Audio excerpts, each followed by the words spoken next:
Last last class revision करते हैं फिर आगे बढ़ते हैं, ठीक है। क्या सीखा था हम लोगों ने कल? Components and effects of GST. पहले कल कंपोनेंट्स की बातें हम लोग किए थे। कितने टाइप के जीएसटी होते हैं? 4 टाइप्स के। कौन कौन से? C GST, S GST, I GST and U GST. बहुत लोग यू को यूटी जीएसटी भी बोलते हैं, right. UT union territory goods and service tax, right. तो सी जीएसटी, एस जीएसटी कब कब सी जीएसटी एस जीएसटी लगेगा? Local, very good. Sales within a state क्या लगेगा? C GST and S GST with half rate, with half rate. हमेशा ध्यान रखिएगा जो जीएसटी का रेट होता है वो कोई स्टॉक आइटम्स का होता है या सर्विस का होता है, राइट। तो अगर मान लो इस बॉटल पे जीएसटी रेट गवर्नमेंट ने बोला 18% लगेगा, तो 9% सी लगेगा और 9% एस हो जाएगा, हाफ हाफ रेट से, ठीक है। और यही चीज अगर एक स्टेट से दूसरे स्टेट पे अगर ये बॉटल सेल हो रहा है तो आई जीएसटी लगेगा। क्या रेट से? 18% से। क्या रेट से लगेगा? 18%। और अगर दिल्ली के गुड्स दिल्ली में बिक रहे हैं या यूनियन टेरिटरी के goods within union territory बिक रहे हैं तो C GST and U GST, right.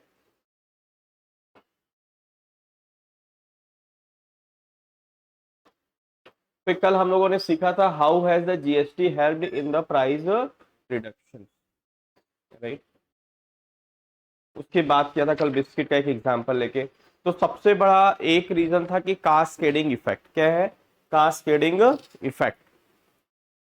Cascading effect मतलब टैक्स ऑन टैक्स का सिस्टम जीएसटी में हट गया सर, जिससे हमारे प्राइस रिडक्शन हो गया। दूसरा क्या है सर? इनपुट टैक्स का क्रेडिट। कल बताया था आप लोग को आईटीसी, राइट। पहले बहुत से टैक्सेस में, मतलब जीएसटी के पहले बहुत से टैक्सेस में आईटीसी मिलता नहीं था, कुछ टैक्सेस में, और कुछ में मिलता तो था लेकिन लोग यूज नहीं कर पाते थे, मतलब उसका बेनिफिट उठा नहीं पाते थे।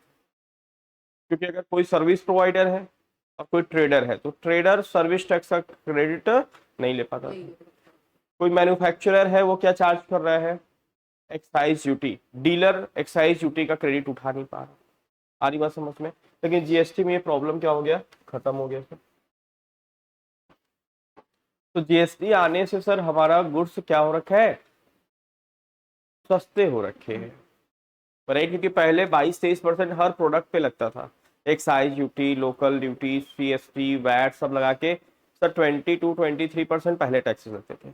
हाँ, अब जीएसटी जो जिस प्रोडक्ट में 28% है वो हो सकता है पहले से क्या हो जाए, थोड़े से महंगे हो जाए, बट ऑलमोस्ट क्या है सर, सस्ते हुए हैं। अब हम लोग सीखेंगे what are the new compliances under, what are the new compliances under GST. Sir GST में क्या क्या नया कंप्लायंसेस आया जो किसमें नहीं था सर? जीएसटी के पहले नहीं, जीएसटी के पहले नहीं था सर, ठीक है। बोला apart from the online filing of the GST return, the GST regime has introduced several new system along with it. Sir क्या नया नया सिस्टम इन्होंने डाला? पहला क्या लगा दिया सर? ई वे बिल। पहले क्या लगा दिया? ई वे बिल। सर क्या है ये ई वे बिल? हाँ, ई वे बिल नाम से देखो क्या लिखा हुआ है। ई मतलब इलेक्ट्रॉनिक, वे बिल मतलब रास्ते का। अब समझना सर ई वे बिल क्यों गवर्नमेंट ने लाया, राइट। पहले क्या हुआ करता था कि जैसे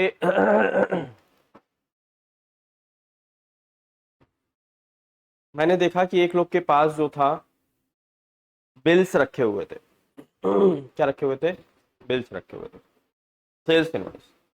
तो मैं देखा 1 से लेके 1,000 तक की एक गड्डी है, फिर 1 से 1,000 तक की फिर दूसरी गड्डी है, फिर 1 से लेके 1,000 तक की तीसरी गड्डी।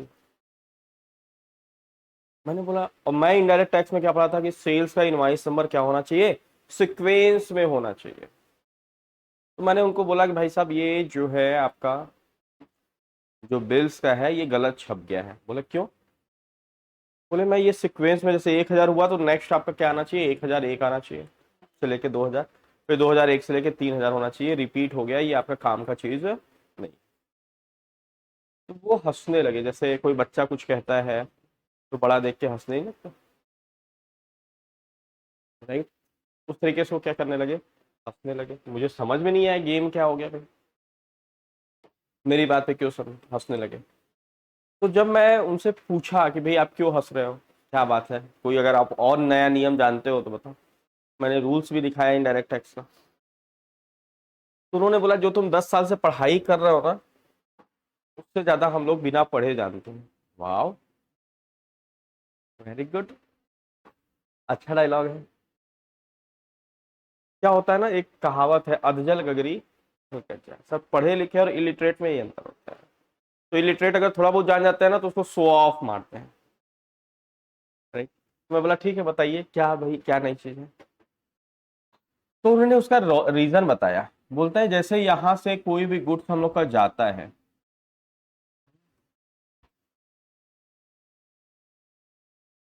ट्रक से कोई भी गुड्स जाता है, ठीक है?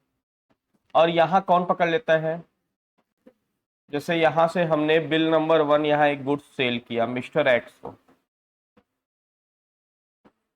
ठीक है?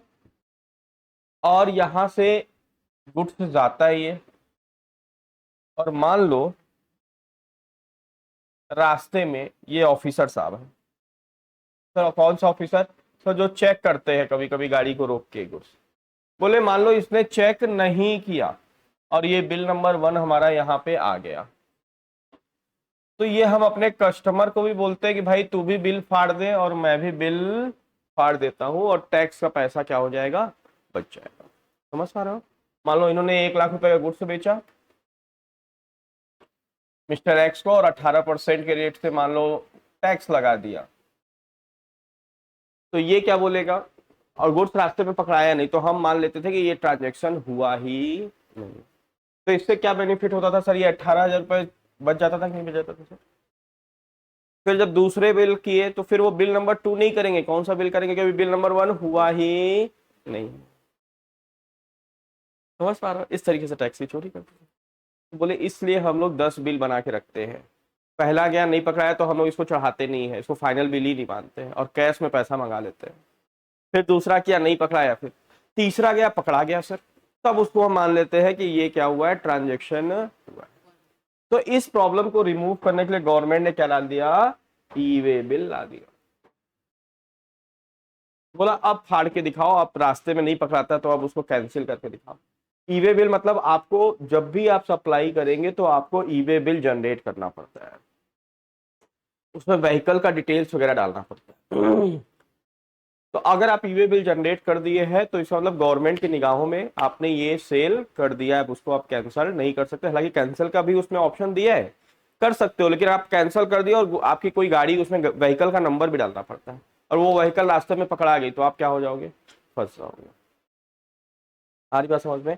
तो इस प्रॉब्लम को रोकने के लिए गवर्नमेंट ने क्या डाल दिया सर, ई वे। बोला अब बिल फाड़ के दिखाओ। पहले तो बड़ा फट फट फट फट नहीं पकड़ाया, इधर तुम फाड़ देते थे उधर वो फाड़ देता था, टैक्स के पैसे चोरी कर लेते थे। अब टैक्स के पैसे चोरी हो पाएंगे सर?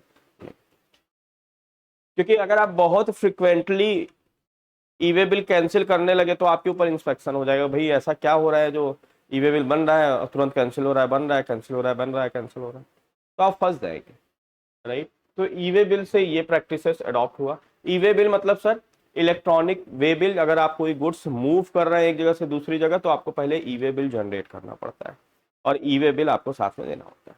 अच्छा एक भ्रांति ये भी थी, जैसे मैं कोविड में अपने घर गया था तो देखा ट्रक वगैरह खड़े हैं क्योंकि ई वे बिल अकाउंटेंट ने जनरेट करके नहीं दिया, या जनरेट तो कर दिया लेकिन वो हार्ड कॉपी नहीं दिया है। तो फिर मैंने वहां बताया कि भाई हार्ड कॉपी ले जाने की जरूरत नहीं है। नहीं समझ, जैसे गाड़ी की लोडिंग हो गई रात को 2 बजे, अकाउंटेंट अपने घर पे है, आप उसको बोले मान लो घर पे लैपटॉप पे ई वे बिल तो बना दिया, लेकिन वो कब लेके आएगा भाई, रात को 2 बजे तो आएगा नहीं अपने यहाँ से आपको ई वे बिल पहुंचाना। तो कब आएगा, सुबह 7 बजे 6 बजे, तब गाड़ियां जाती थी। फिर हमने क्या बोला कि भैया ई वे बिल के लिए हार्ड कॉपी की जरूरत नहीं है, आप अकाउंटेंट से जो ई वे बिल जनरेट कर रहा है उसे नंबर मंगा लो, और बिल में अपने इनवाइस में ई वे बिल का नंबर लिख दो, दैट्स इनफ। आपको हार्ड कॉपी ले जाने की जरूरत नहीं। क्योंकि जरूरी नहीं है कि जहां पे गाड़ी की लोडिंग हो रही है वहां प्रिंटर अवेलेबल है कि उसने ई वे बिल सेंड किया, यहाँ प्रिंट निकाल लिया, वैसा नहीं है सर। तो राइट, तो आपको हार्ड कॉपी ले जाने की जरूरत नहीं है, आप ई वे बिल नंबर आप लिख देंगे तो सफिशियंट है, आपको हार्ड कॉपी ले जाने की जरूरत।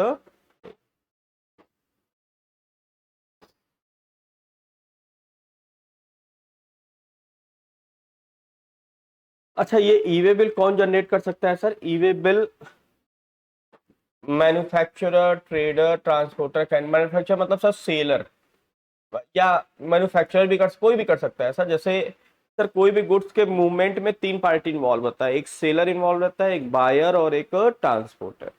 तो इन तीनों में से कोई भी जनरेट कर सकता है। प्राइमरी रिस्पॉन्सिबिलिटी किसकी रहती है? सेलर की रहती है। किसकी रहती है? सर मान लो सेलर अनरजिस्टर्ड है तो तब कौन जनरेट करेगा? तब बायर जनरेट करेगा। सर बायर भी अनरजिस्टर्ड है तो कौन करेगा? ट्रांसपोर्टर करेगा। सर ट्रांसपोर्टर भी अनरजिस्टर्ड है तो, अनरजिस्टर्ड मतलब जीएसटी में रजिस्ट्रेशन नहीं है, तब कौन करेगा? सर ट्रांसपोर्टर के पास एक आईडी नंबर रहता है जिसमें उसे जीएसटी का रजिस्ट्रेशन करने की जरूरत नहीं है, वो आईडी नंबर से वो ई वे बिल क्या कर सकता है? जनरेट कर सकता है, लेकिन ई वे बिल ले जाना कंपलसरी है।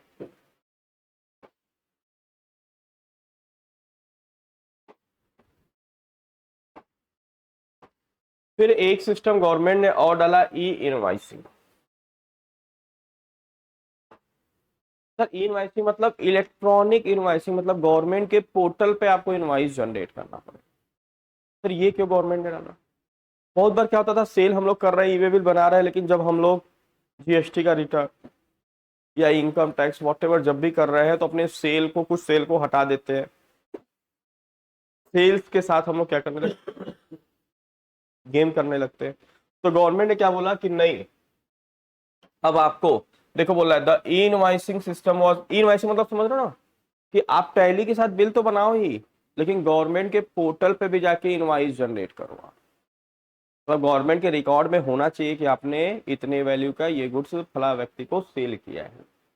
तो उसको बोलते हैं E invoicing, electronic invoicing, government portal पे, जीएसटी पोर्टल पे। System was made applicable from 1 October 2020 for businesses with annual aggregate turnover for more than 500 crore. पहले ये बड़े बिजनेसेस के लिए एप्लीकेबल था, मतलब जिसका टर्नओवर 500 करोड़ से ज्यादा था। Further, 1st January 2021, this system was extended to this and this extended to those with an annual aggregate turnover of more than 100 crore. हालांकि इसमें और आया है और इसकी वैल्यू को और क्या किया गया है, ऐसा 50 करोड़ या 10 करोड़ रुपए कर दिया गया है। आपको भी अपडेट होना पड़ेगा,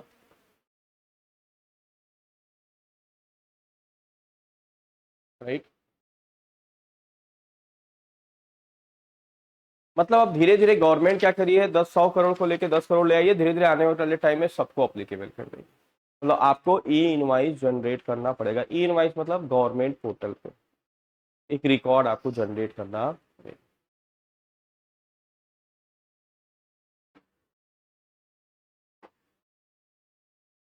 ये देखो यहाँ पे लिखा हुआ है, अच्छा लिखा तो है, पहले 500 करोड़ था, फिर 100 करोड़ हो गया, फिर 50 करोड़ वाले तक, मतलब धीरे धीरे ये स्लैब गिराते जा रहा है गवर्नमेंट, फिर 20 करोड़, और 1 अक्टूबर 2022 से क्या कर दिया, 10 करोड़ जिसका टर्नओवर है उसको भी क्या करना है, ई इनवाइस जनरेट करना पड़ेगा,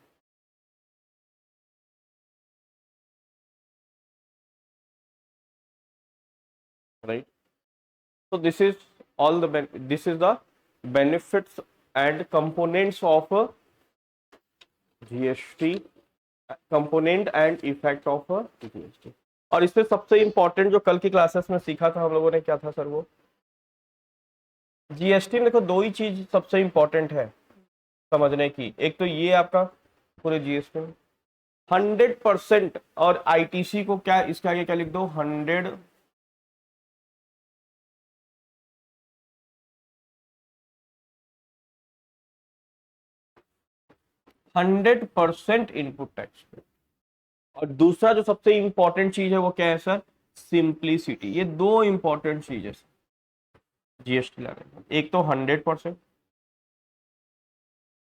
और इसका भी रीजन क्या था ना, प्रोडक्ट के रेट को कम करना। सर हमारा प्रोडक्ट क्या हो रखा था कि प्रोडक्ट बन तो रहा है इंडिया में, लेकिन वो एक्सपोर्ट होने होने तक वो इतना टैक्स लग के इतना महंगा हो जाता था कि हमारा प्रोडक्ट आउटसाइड कंट्री में सेल नहीं, टैक्स से ऊपर टैक्स से ऊपर टैक्स से ऊपर टैक्स, वो इतना उस पर बर्डन हो जाता था कि प्रोडक्ट इतना महंगा हो जाता था कि वो हमारा कंट्री में तो काम हो जाता था लेकिन फॉरेन में हमारा सेल नहीं हो पाता था। लेकिन आईटीसी लगने से हमारा प्रोडक्ट क्या हो रखा है सर, बार बार टैक्स नहीं लगता। वैट का नाम सुना है ना आप लोगों ने, वैट, वैल्यू एडेड टैक्स, क्या नाम है इसका, इसके बारे में थोड़ा सा बताऊंगा। क्या है सर इसका फुल फॉर्म, वैल्यू एडेड। ये वैल्यू एडेड टैक्स ना, ये बहुत बड़ा सुधार आया था सर हमारे सेल टैक्स में, वैल्यू एडेड टैक्स। इसका नाम क्या है, वैल्यू एडेड टैक्स, मतलब गवर्नमेंट को उतना ही पैसा टैक्स लगेगा जितने का गुड्स की वैल्यू आप बढ़ाएंगे। जैसे 100 रुपए का गुड्स, मान लो 4% वैट लग गया सर, फिर ये 100 का गुड्स 150 रुपए में बिका, 4% मान लो वैट है तो कितना हो गया, 6 रुपए। तो गवर्नमेंट 6 रुपए अगेन नहीं मांगता है, वो क्या बोलता है कि भाई 100 से बढ़ के 150 हुआ, मतलब वैल्यू कितना बढ़ा गुड्स की, ऐड हुआ इसमें 50 रुपए। तो इसी का 4% हमें बस चाहिए, मतलब कितना चाहिए सर, 2 रुपए। इसलिए 6 में से वो क्रेडिट दे देता था कितना, 4 को, और गवर्नमेंट को कितना देना पड़ता है, 2 रुपए। मतलब सर जितना, अब ये 150 की गुड्स मान लो 200 रुपए में बिक रही है, तो 200 का 4% कितना होगा, 8 रुपए। तो 8 में से 6 माइनस हो जाएगा सर, सामने वाला ये क्रेडिट ले लेगा, तो गवर्नमेंट के हाथ में कितना पड़ेगा, 2 रुपए। तो और यहाँ कितना गया गवर्नमेंट के हाथ में, 4 रुपए। तो आप देखो अल्टीमेटली 4 + 2 + 2 कितना गवर्नमेंट के हाथ में आया, 8 रुपए। और गुड्स कितने का है, 200 का, तो 8 रुपए आया। और पहले कितना आता था सर, 4 + 6 + 8, समझ पा रहे हो। तो गवर्नमेंट ने इसका नाम इसलिए रखा वैल्यू एडेड टैक्स, जितना वैल्यू ऐड करोगे बस एडेड वैल्यू पे हमें टैक्स चाहिए, हमें एक ही गुड्स पे बार बार नहीं चाहिए। इसमें क्या हो रहा है, सब बार बार लग रहा है। 100 पे 4 रुपए हुआ, फिर 150 में बिका तो फिर 6 रुपए पूरा ले लिया सर, 100 पे और 50 हो। लेकिन इसमें क्या हो रहा है, जितना वैल्यू ऐड हो रहा है, 50 रुपए ऐड हुआ, 100 की जगह पे गुड्स की वैल्यू 150 आपने बेचा तो 50 पे चाहिए 4%। फिर 150 पे गुड्स वैल्यू 200 पे बिका तो फिर 50 रुपए का 4% चाहिए। इसलिए इसका नाम क्या है, value added tax. Same format GST का। जीएसटी में क्या हो रहा है, जितनी वैल्यू ऐड हो रही है उतने पे गवर्नमेंट ले रहा है, एक ही गुड्स पे बार बार नहीं ले रहा। क्लियर ये chapter, components and effect of a GST. मतलब पूरा जीएसटी का बेस वही है सर। एक तो सिंप्लिसिटी, ये हमारे टैक्स में बहुत बड़े सुधार की रिक्वायरमेंट थी, क्योंकि लोग टैक्स देना तो चाहते थे, ऐसा नहीं कि टैक्स की लोग चोरी करना चाहते हैं, तो चोरी करना नहीं चाहते थे, लेकिन उनके पास समस्या एक हो गई थी, वो टैक्स भी भर रहे हैं और नोटिस भी आ रहा है, और उसके बगल वाला एक बंदा क्या कर रहा है, वो टैक्स नहीं भर रहा है, उसके पास भी नोटिस आ रहा है। तो ये जो टैक्स नहीं, चोरी करके रखा है टैक्स का पैसा, ये गवर्नमेंट को खिला के, डिपार्टमेंट को खिला के काम कर लेता था। अब इसको लेकिन दिक्कत होती थी, बोलता था मैं टैक्स भी भरूं और फिर नोटिस आए तो जाके डिपार्टमेंट में गवर्नमेंट ऑफिसर को खिलाऊं भी, तो मैं कैसे करूं। नहीं समझ रहे हो आपको। जैसे ये एक बच्चा है, ये पढ़ के जा रहा है तो भी 2 छड़ी खा रहा है, ये नहीं पढ़ के जा रहा है तो भी 2 छड़ी, लेकिन इसको संतोष है कि मैं नहीं पढ़ता इसलिए, लेकिन ये संतोष है इसको सर, तो मेहनत कर रहा है फिर भी 2 छड़ी खा रहा है। तो फिर ये भी क्या हो जाएगा, इसके कैटेगरी में आ जाएगा, मैं भी नहीं पढ़ूंगा जब मार तो खानी ही है। आ रही बात समझ में। तो ये सिस्टम था। क्यों सर, क्योंकि टैक्स के नियम इतने, नियम कानून इतने टफ थे कि लोग अप्लाई नहीं कर पाते थे। लेकिन अभी क्या हो रखा है, अब उसको सिंप्लिसिटी कर दिया गवर्नमेंट, बहुत ज्यादा डे बाय डे उस पर वर्क चल रहा है कि हम जीएसटी को एकदम सिंप्लीफाई कर दे। तो जीएसटी सिंप्लीफाई हो गया सर। और दूसरा, जो प्रोडक्ट की कॉस्ट टैक्स से ऊपर टैक्स टैक्स टैक्स लग के इतने महंगे हो जाते थे, उसको कम करने के लिए इन्होंने क्या कर दिया, 100% इनपुट टैक्स का। क्लियर है सबको।